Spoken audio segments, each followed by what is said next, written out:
کہ شرمگاہ کو حرام سے بچانا ہے. یہ جو انسان بدکاری اور بے حیائی کی طرف جاتا ہے نا، یہ فوراً نہیں چلا جاتا. بڑی پیاری بات علماء کہتے ہیں، پہلے آنکھ بہکتی ہے، پھر دل بہکتا ہے، پھر انسان بدکاری کی طرف جاتا ہے، پھر وہ گناہ کا بڑا کام کرتا ہے.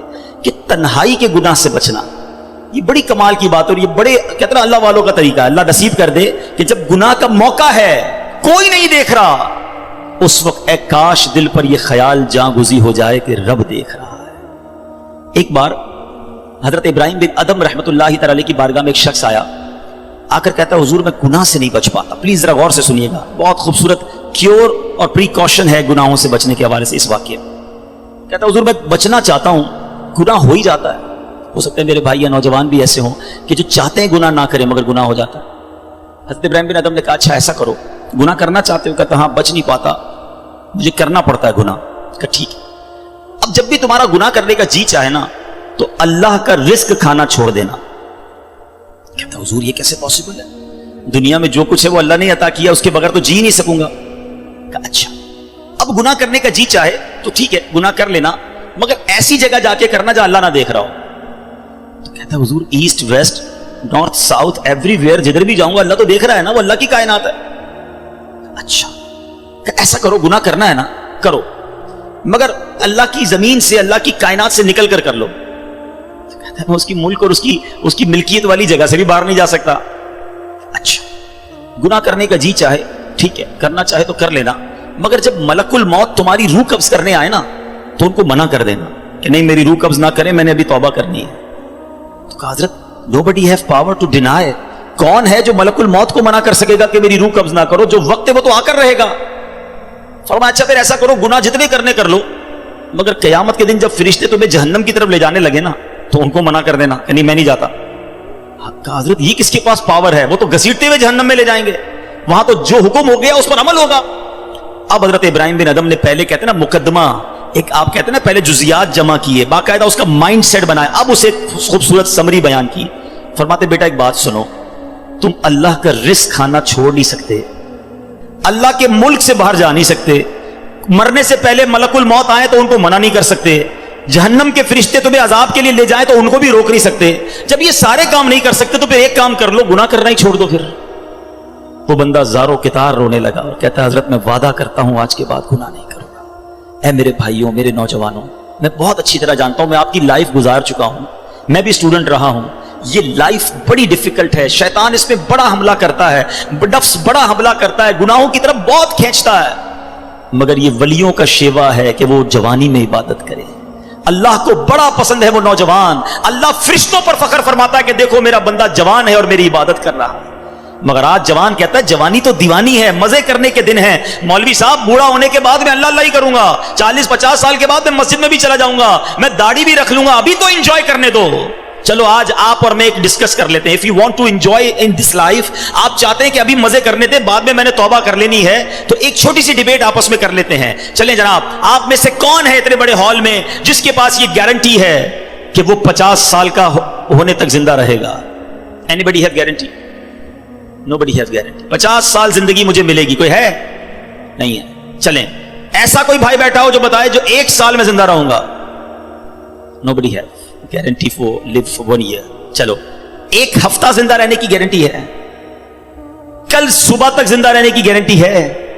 سمجھدار لوگ ہیں، میری بات آپ فالو کر رہے ہیں. اٹ مینز آگاہ اپنی موت سے کوئی بشر نہیں، سامان 100 برس کا ہے، پل کی خبر نہیں. آپ کہتے ہیں میں بوڑھا ہو کے توبہ کر لوں گا. ارے آج دنیا سے میں جا سکتا ہوں اور آج چلا گیا تو اللہ کو کیا جواب دوں گا؟ حرام کرتے ہوئے، شراب پیتے ہوئے، بدکاریاں کرتے ہوئے، گرل فرینڈ اور بوائے فرینڈ بنا کر حرام باتیں کرتے ہوئے کدھر جاؤ گے؟ قبر میں کیا جواب دو گے؟ دیکھیں یہ دنیا تھوڑی ہے، میں نے آپ کو جنت کا ریوارڈ بتایا ہے، وہاں نہ ختم ہونے والی نعمتیں ہیں. دنیا کی ایکسپائری ڈیٹ ہے، we have to go from this world. ہم سب نے دنیا سے جانا ہے، مگر جنت میں جو چلا گیا اسے موت نہیں آنی ہے. ہم فیہا خالدون، قرآن کا وعدہ ہے کہ ہمیشہ ہمیشہ جنت میں رہیں گے. تو کیوں نہ میں اس ریوارڈ کی تیاری کروں؟ یہاں نفس کہے گا تھوڑی دوستی کر لے، نفس کہے گا تھوڑی بری چیزیں دیکھ لے، انٹرنیٹ پر نئی فلم آئی ہے، فلاں جگہ کانسرٹ ہو رہا ہے، ارے سارے دوست نشہ کر رہے ہیں، تو بھی تھوڑے سے سپ لگا لے. آج اپنے آپ کو روکنا ہے، مجھے دنیا کی گندی شراب نہیں پینی، مجھے جنت کی پاکیزہ شراب پینی ہے. مجھے دنیا کی بے حیائی نہیں کرنی، گندی عورتوں اور لڑکیوں کی طرف نہیں جانا ہے. میری بہنیں اگر سن رہی ہیں وہ نیت کریں کہ ہم پردہ کریں گے، ہم بوائے فرینڈ کی طرف نہیں جائیں گے. انشاءاللہ ہم جنت کی نعمتیں حاصل کریں گے، جنت کا گھر حاصل کریں گے. یہ تھوڑی سی زندگی صبر سے گزار لو، تھوڑی سی زندگی توبہ کر لو. آج تھوڑی دیر ہال فل ہو گیا ہے، مجھے بھی پسینہ آ رہا ہے، آپ کو بھی گرمی لگ رہی ہوگی، مگر مجھے بتائیے قیامت کے دن گرمی کیسی ہوگی؟ جب 50,000 سال کا دن ہوگا، سورج 1.25 میل پر ہوگا، زمین تانبے کی ہوگی، دیر از نو شیڈو، اللہ کے عرش کے سوا پوری قیامت کے دن کوئی سایہ نہ ہوگا. سبحان اللہ. نبی پاک فرماتے ہیں جس دن اللہ کے عرش کے سوا کوئی سایہ نہ ہوگا، چند خوش نصیب ایسے ہوں گے جنہیں اللہ کے عرش کا سایہ نصیب کیا جائے گا. ان 7 قسم کے لوگوں میں ایک قسم وہ ہے کہ وہ نوجوان جس کی جوانی عبادت میں گزری، قیامت کے دن اللہ کے عرش کا سایہ نصیب ہوگا. پلیز اپنی جوانی کو بچا لو. ایک بزرگ تھے، 100 سال عمر ہو گئی، ان کی آنکھیں بھی صحیح، ان کے دانت بھی صحیح، ان کی سماعت بھی صحیح، ایوری تھنگ پرفیکٹ، جوان. لوگوں نے کہا حضور 100 سال میں تو بندہ بستر سے لگ جاتا ہے، your every part of the body is perfect, یہ کیسے پاسبل ہے؟ کمال کا جواب دیا.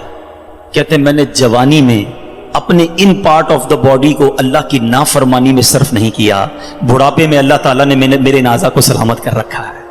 آپ اچھا بڑھاپا گزارنا چاہتے ہیں نا تو پاکیزہ جوانی گزاریے، خدا را اپنے آپ کو بچائیے. اپنی شرمگاہ کی حفاظت کیسے ہوگی؟ جب آپ حرام دیکھنا بند کریں گے. سرما لگاتے ہوں گے آپ، ٹھیک ہے؟ سرما لگاتے وقت ہاتھ کانپتا ہے کہ یار تھوڑا سا احتیاط سے لگانا ہے، کہیں آنکھ میں سلائی نہ لگ جائے. اتنی نازک ہے میری اور آپ کی آنکھیں. موٹر سائیکل پر تو جاتے ہیں، کبھی کبھی کچرا آنکھ میں آ جائے، لال ہو جاتی، سرخ ہو جاتی آنکھ. ٹرائی ٹو انڈرسٹینڈ، اتنی نازک آنکھیں ہیں، اور ان آنکھوں کو جو حرام سے فل کر رہا ہے، روزانہ انٹرنیٹ پر نہ جانے کیا کیا دیکھ رہا ہے. حدیث پاک کا مضمون ہے جو اپنی آنکھوں کو حرام سے بھرتا ہے، قیامت کے دن ان کی آنکھوں میں جہنم کی آگ ڈالی جائے گی. کیسے برداشت کریں؟ ہم بہت کمزور ہیں میرے بھائیوں، خدا را توبہ کر لیجیے. اور ہم اللہ سے دعا کرتے ہیں کہ مولا کمزور ہیں، گناہ گار ہیں، بڑی خطائیں ہو گئی ہیں، مالک تیرے دربار میں حاضر ہو گئے ہیں.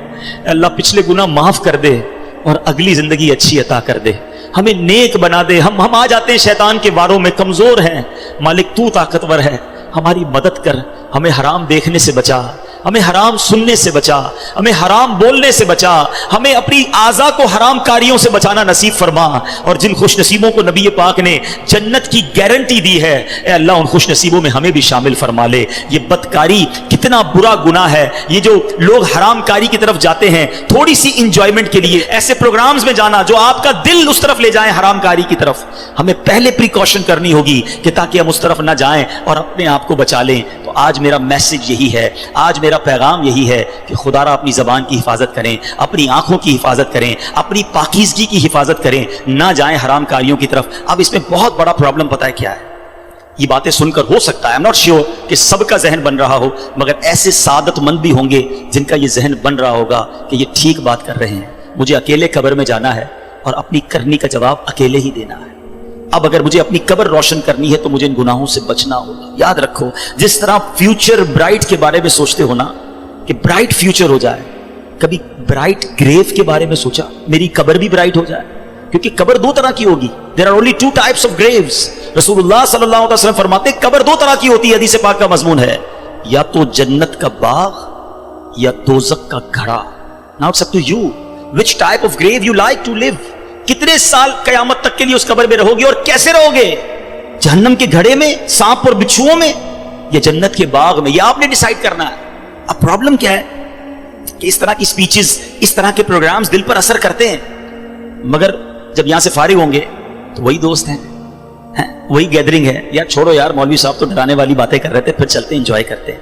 اب بندہ کہ یار میں ذرا نماز پڑھنے جا رہا ہوں، ارے کیا مولوی ہو گیا ہے، بار بار نماز پڑھ رہا ہے. ایسے دوست جو ہے نا وہ ہمیں نیک نہیں بننے دیں گے. اگر آپ کا یہ ذہن بن گیا ہے کہ میں نے نیک بننا ہے، اللہ کو راضی کر کے جنت میں جانا ہے. آپ پڑھائی کے لیے کیا کرتے ہیں؟ کیا آپ نے اگر اچھے مارکس لینے ہیں تو ان ڈل دوستوں کے ساتھ بیٹھتے ہیں جو پڑھتے نہیں ہیں، یا آپ ان لوگوں کو ڈھونڈتے ہیں جو پڑھاکو ہوتے ہیں، جن کے پاس نوٹس بنے ہوئے ہوتے ہیں کہ یار ان کے ساتھ بیٹھوں گا تو اچھی سبق کی تیاری ہو جائے گی، یہ اچھے اسٹوڈنٹ سے میں بھی اچھا بن جاؤں گا. دنیا میں جب آپ کو یہ پتا ہے کہ اچھوں کی صحبت اچھا بناتی ہے، تو اگر آخرت کی تیاری کرنی ہے نا میرے بھائیوں، میرے اسلامی بھائیوں، تو آپ کو نیکوں کی صحبت اختیار کرنی ہے. وہ دوست کس کام کے جو نماز پڑھنے پر میرا مذاق ہو رہا ہے؟ مجھے تو وہ دوست چاہیے کہ میں نماز کے لیے نہ جاؤں تو مجھے یاد دلائے کہ بھائی چل دونوں بھائی نماز پڑھتے ہیں، جنت میں جانا ہے. خدا را ایسی کمپنی ڈھونڈو اس کمپنی سے اپنے آپ کو بچائیے. اچھے کی صحبت تجھے اچھا بنائے گی, برے کی صحبت تجھے برا بنا دے گی. تو خدا را اچھوں کی صحبت تلاش کیجیے. آج کے دور میں بہت بڑی نعمت دعوت اسلامی کا ماحول ہے, جو ہمیں ایسے دوست دیتا ہے جو ہمیں آخرت کی یاد دلاتے ہیں. احادیث کا مضمون ہے, دوست وہ ہوتا ہے جسے دیکھ کر خدا یاد آ جائے. بتائیے کوئی ایسا دوست ہے ہمارے پاس جس کو دیکھ کر خدا یاد آ جائے؟ ہمارے دوستوں کو دیکھ کر تو سنیما یاد آتا ہے, کانسرٹ یاد آتا ہے, عجیب و غریب باتیں یاد آتی ہیں. ایسے دوست کس کام کے جو نہ دنیا میں میرے کام آئے اور مرنے کے بعد میری قبر پر آ کر فاتحہ بھی نہ پڑھ سکیں. ہم نے دیکھا ہے کہ کسی کا جنازہ ہو تو دوست باہر کھڑے ہوتے ہیں, لوگ کہیں یار آپ جنازہ پڑھیں, کہتے ہیں یار ہمیں تو پڑھنا ہی نہیں آتا. ایسے دوست کس کام کے جو میرا جنازہ نہ پڑھ سکیں؟ اللہ کرے میرے ایسے دوست ہوں کہ مجھے سنت کے مطابق غسل دیں, کفن دیں, مجھے قبر میں اتاریں اور نمازیں پڑھ پڑھ کے مجھے ایصال ثواب کرتے رہیں. تو خدا را میرے میٹھے اسلامی بھائیوں, جس طرح دنیا کی ترقی کے لیے, دنیا کے ریوارڈ کے لیے آپ اسٹرگل کر رہے ہیں, جنت کے لیے بھی اسٹرگل شروع کر دیجئے. اچھی کمپنی اختیار کیجئے اور دعوت اسلامی کا ماحول آپ کے سامنے ہے. ہماری بکس پڑھنا شروع کر دیں, ویب سائٹ کو وزٹ کریں, تو انشاءاللہ بہت کچھ سیکھنے والے بن جائیں گے. اللہ تعالیٰ مجھے اور آپ کو عمل کرنے کی توفیق عطا فرمائے. اپنی زبان, اپنی شرمگاہ اور دیگر زندگی اپنے پارٹس آف دا باڈی کی ہمیں حفاظت کرنے کی توفیق عطا فرمائے. مدنی چینل پابندی سے دیکھتے رہیے, انشاءاللہ اس سے بہت کچھ اس طرح کی اسپیچز سننے کو ملتی رہیں گی اور آپ کو فائدہ ہوگا. ویڈیو دیکھنے کا شکریہ. اگر آپ چینل پر نئے ہیں تو سبسکرائب کر لیں اور ساتھ ہی ساتھ بیل آئیکن پر بھی کلک کر دیں تاکہ یوٹیوب ہماری ہر ویڈیو کا نوٹیفیکیشن سب سے پہلے آپ کو بھیج دے. جزاک اللہ.